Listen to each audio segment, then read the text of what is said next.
Welcome to episode 40. Yeah! Fireworks! Yay! Producer, I expect you to add some fireworks to this. Welcome to the Obvious Podcast, episode 40. My name is Sonny. I'm the Chief Operating Officer for Associated Builders and Contractors, Florida East Coast. And my name is Peter Daiga. I'm the President and CEO of Associated Builders and Contractors, Florida East Coast. This 40th episode is a production of ABC Florida East Coast. Unless otherwise stated, all content reflects the opinions of the guests and the hosts, which is us. And if you like the Obvious Podcast, you can subscribe on all the major podcast platforms or watch the audio-visual version on YouTube. You can also follow the Obvious Podcast on Instagram, X, and True Social. And you can always reach out to us via email at theobvious@abceastflorida.com. Links to all the social media feeds are in the episode show notes. And if you want to help others find the podcast, please leave us a review on your podcast platform of choice. Number 40. Wow, 40 weeks. How do we get to 40 episodes? Crazy. When we started this, Yeah. So wow. And I don't know, to your credit, to the producer's credit, I think from the beginning we had a good format, right? Yeah. You and me, 20 minutes. We haven't had to change the studio look or anything really that much. It works, I think, so far. So, but it'll change once we get our office renovation done. So, yes. Right? So for sure. You'll have a different background. But I am stunned when we started this journey. I don't know what I expected, but I certainly didn't think we'd be like episode 40. Right. That's a lot of content, and it's growing. It's growing, and a lot of positive feedback, which is awesome. So I don't know if we've got something going on with our conversation and political discourse and whatnot. So. People find it interesting, which was our hope, right? Because absolutely, we certainly aren't in the business to bore anyone.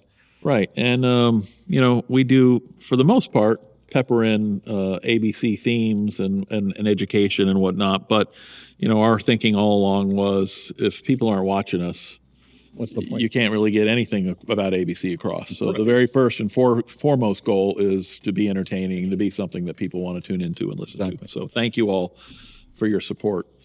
And what I've been really surprised by is the feedback that we get and what people extrapolate, what gives them value from their time. It's so different, right? It's so different. And the common denominator is that people are entertained, but what they sort of learn and they grow and they run with has probably been my biggest surprise, right? And not necessarily what we intended for it to be in the sense of what people are drawing for their own edification has been very different than what I thought it would be. And I think that's to me been probably the most surprising part of doing 40 episodes of The Obvious. And, obviously grateful to our team. They work extremely hard. Our producer, our editor, the cameras guy. I mean, it's a lot goes into this. Absolutely. And it shows. The quality of it. So, yeah. And we're certainly blessed to have the team. And the way I look at it, I don't even look at it like it's a podcast. I look at it, you and I are having a conversation about things that interest us. Yeah. And that's been my biggest surprise is really now you do most of the foresight into subject matters and whatnot. Every once in a while, I might throw an idea your way or not. But my biggest surprise is how we've been able to make a go of this with just conversational type. Yeah. Format, right? Yeah. It's not like there's an awful lot of show prep or outline or anything like that. So, and it's worked. It's great. That's been. I think it's actually the secret sauce that makes it work. Honestly, I think the secret sauce is that you and I are authentic, right? We're not pretending to be somebody we're not. We're not pretending to say things we don't. Yeah. If we don't understand something, we'll tell you we don't really. Yeah, I wasn't sure how to take it, but that one person said they liked the podcast Peter better than me, chapter Peter or whatever that means. So I'm like, okay. So maybe I'm a little, I'm a little more authentic maybe. Don't have my business association. Exactly. You're just being yourself, and I find that that's what the audience relates to, right? Look, people can sniff nonsense and BS right away. Yeah. And so. Yeah. Well, it's been fun, so thanks. No, thank you. It's been a fabulous journey, and we look forward to, I'm really excited about episode 50. Yeah, or 52. That would mean a year, right? That would mean a year. Yeah. Every week? Well, I think we weren't weekly when we first started, and I think we've gone weekly. Okay. Yeah. All right. But I think it'll be 50 weeks when we hit episode 52. And then episode 100. Oh, I need balloons on the back, right? I need like 100. Something definitely special for that. Yeah, cake, somebody jumping out of a cake. I don't know what we're going to do. Well, it's a family-friendly program. But anyway, so episode 40, here we are. It's June. It's Friday. Things are going great. I wanted to talk to you about what's an upcoming event that we're excited about, which is the ABC's National Legislative Conference in Washington, D.C. I'll be there. TJ Long, who's our Director of Government Affairs, will be in attendance. A few of our members will be there, and we're going to go do some exciting stuff. But I wanted to ask you to tell our audience what that is. Sure. So it's one of 3 national meetings a year ABC does, which in conjunction with committee meetings and a board meeting. And at the tail end of those is our legislative conference, which, of course, we, ABC, the local chapter, do 2 of those a year, one in our state capital in Tallahassee, usually since the legislative session is somewhere at the beginning of the year, depending on whether it's a campaign year or election year or not. And then we have this one, which is always in June, usually the middle of the June. It's a little later this year. I think it's the actual legislative conference part is on the 23rd and 24th of June. So if you haven't signed up, we'd love to have you. Throughout the history, since I've been here anyway at this chapter, it's ebbed and waned, in terms of participation and even its composition and what it's like. Washington is a different experience than Tallahassee, I think, as you know, and most people know. But I think there's tremendous value in going to both of them. So one of the cool things we're doing this year as well is, and again, thanks to our leadership, who regularly have the kind of strategic thinking and foresight to do these kind of things and support us financially, which is we are paying for the registration and the hotel for one night for any young professionals or people in our leadership ABC who may want to go. All they got to do is buy, the airfare, which to DC can be very affordable. So I think that's spectacular. It's a thing that ABC does to kind of make sure that the younger professionals in our industry understand the importance of this aspect of what ABC does. So if you're a YP or somebody in our leadership ABC class, we welcome you. If you happen to be listening to the podcast here, contact us for information about how we can make your trip to DC for our legislative conference not only a memorable one, but affordable. So tell us why national political influence is important. Sure. So I've heard it said, and it seems reasonable enough to me, that construction is one of, next to, I think my predecessor, Dan Shaw, used to say this, next to nuclear energy, probably the most regulated industry there is in the business. And you got a whole host of federal, state, and local regulations that our members have to be aware of and comply with and whatnot. So there's always, the federal government moves a little slower, I think, than state government or local government. But, whether it's immigration policy or tax policy, more importantly, perhaps, is just an overall approach to the economy that makes sure that we have a healthy economy where our members, have plenty of work to do and building their backlog. A lot of our members do federal contracting work. In fact, I think our ABC National Office published some data on that. 8%, I believe. I thought it was a little lower, but it's high. It's over 50% of all the work done at the federal level is done by an ABC member, which is pretty impressive. So, obviously our members are very engaged in federal work as well. In fact, in my experience over the years, the ones that do that find them a very good owner to work for if you're willing to, I guess there's, the extra paperwork, but, It's a lot of paperwork. So in any event, come to Washington because, we're going to be walking door to door. It's not a vacation by any means. Whose door? Door to door. So sorry about that. Door to door in the halls of the Capitol, knocking on the doors of our congressional delegation and senators. It's definitely not a vacation. Bring your walking shoes because from office to office can be quite a walk.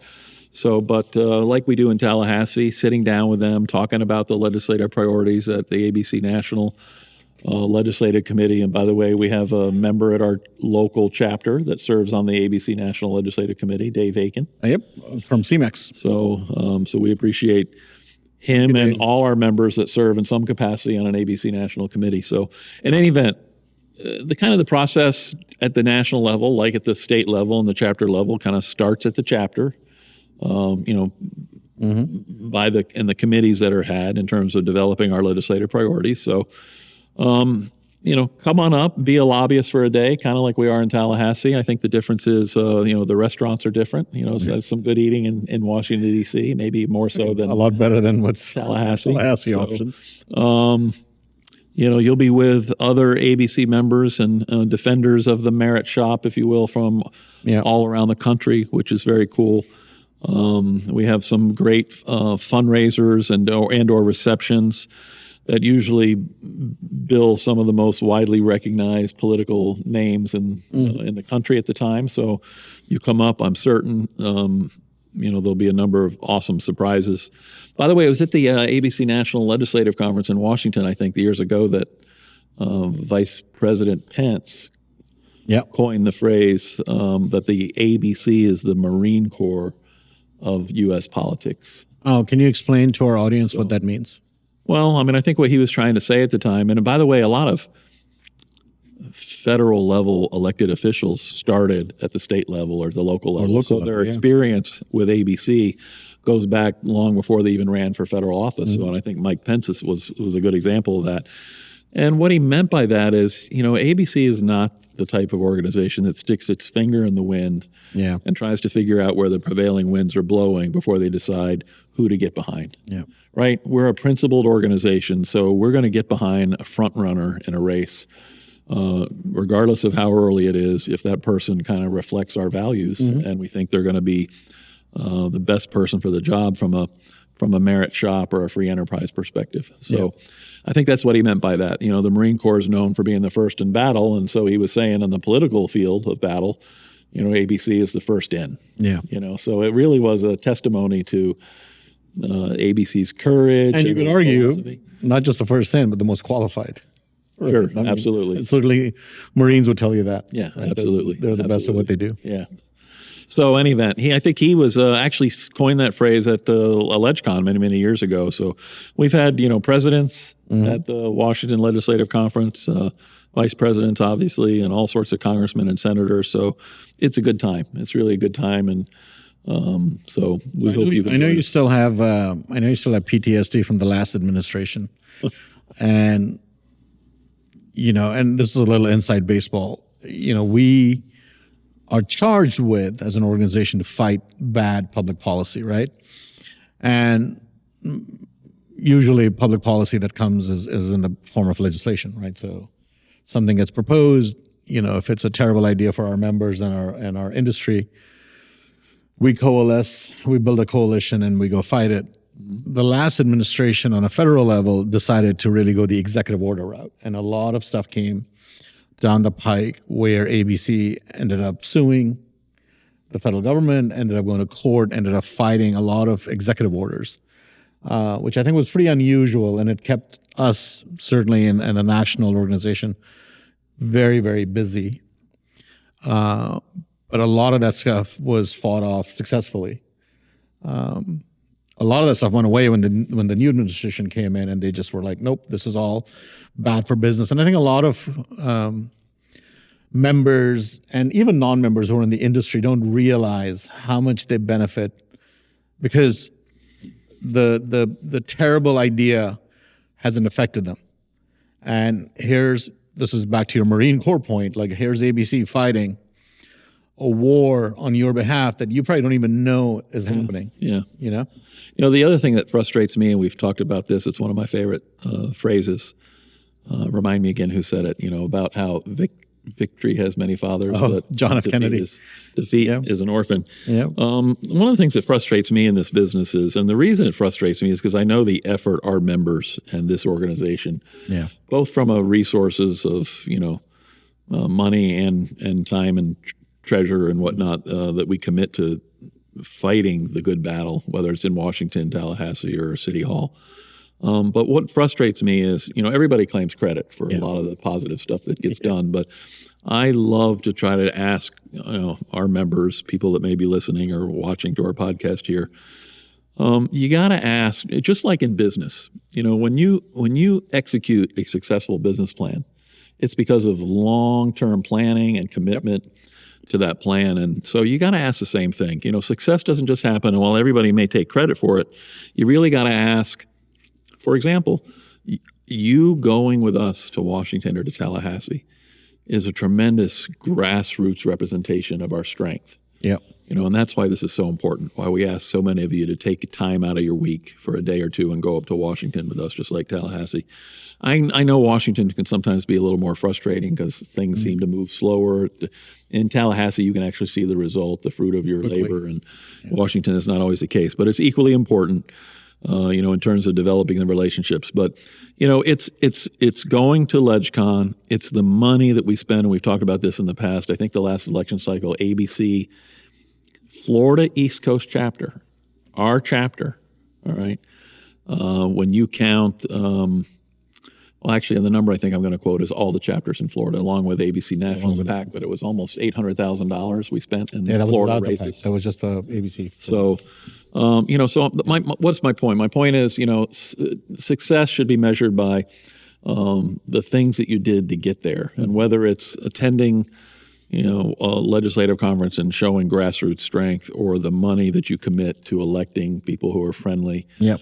Our direct campaign assistance through mailers and whatnot that we've done in the past. The commitment that we have to hiring lobbyists. We have a full-time state lobbyist as ABC of Florida. Our chapter hires a federal lobbyist as well as a supplemental state lobbyist. We have a full-time government affairs person. Anyway, we could go on and on. It's a lot. And this is how you measure success. Everybody's going to claim it, but you got to ask which organization really put their money where their mouth was, invested the treasure, time, and talent to achieve it. So, anyway, that's what Washington LegCon's all about, and we will have TC, which I think early on in our 40 episodes, I think it was number 8. We did an episode with TC. He's spectacular. I think he's taken our chapter experience at LegCon in the last couple of years to a different level. So if it's been a few years since you've gone, I reinvite you back because I think you're going to experience with TC, with TJ and Sonny that, by the way, we don't just go in June, but usually a couple additional times a year we're going up there to have meetings to make sure we maintain those relationships. So anyway. Well, it's a very exciting time at ABC. You would think summers would slow down, but it gets ramped up into high gear. And even when it's not an election year, it's still super busy. And this is to your point where we're always, how do you measure success, right? Like the investments are being made, the time, the treasure. Excellent way of putting it. Yeah. Everything continues, even if you aren't aware of it, and even if you don't see it. That's how you build on success, right? You exactly. don't just, you can't just take your foot off the gas but as you like to say, we're cooking with gas now, and there's a lot happening, between our mental health app, our education, and that's the other thing I do want to say. When you go to DC, specifically with our chapter, you're not just meeting people from your chapter region. You're meeting people. We meet with a lot of congressmen and women who are on the education subcommittee because we're so big in education. Yeah, I mean, we really deserve some credit as a chapter, I think. And absolutely. TC and all of us who've kind of, we've got interests that don't stop at the walls of what our chapter congressional delegation is. I mean, Lisa McLean from Michigan, Burgess Owens from Utah, Tim Baldwin from Michigan, right? All Tommy Tuberville from Alabama, all people who are in the education workforce space know us to be thought leaders on this issue. And so, by the way, I think the ABC National PAC is one of the largest, if not the largest, pro-business kind of right-of-center PAC in the country. So we want to thank all of you who are supporters of the PAC, and demonstrate so by your PAC badge Yes. that you get. We, as a thank you, for doing that and making ABC as strong as it is politically, are willing to buy you a drink as our sign of thanks as a chapter when you wear your PAC badge. So if you're not a PAC badge holder, we invite you. Or it's always our goal to kind of have one more person donating this year than last year, if not more. And that's one more element in the whole process. Yep. So Absolutely. So We're out of time. crazy, right? So Amazing. So thank you for joining us. We are truly honored that you're here. We look forward to welcoming you back next Friday. And have a great weekend. yeah, hope to see you in DC. Come and join us. And for comments, you can send us an email at theobvious@abceastflorida.com. Congratulations on 40 episodes. Yeah, you too. All right. Ciao.